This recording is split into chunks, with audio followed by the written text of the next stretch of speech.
आणि या ठिकाणी समोर बसलेले सर्व महायुतीचे आधारस्तंभ असलेले पदाधिकारी, कार्यकर्ता, नागरिक, भगिनी आणि बंधूंनो, मला अतिशय आनंद आहे की आज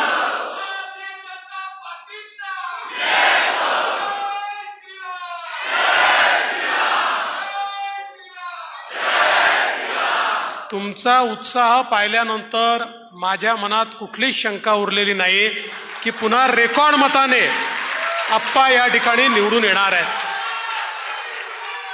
बंधू भगिनींनो, और 400 पार में आप्पा बरणे खासदार।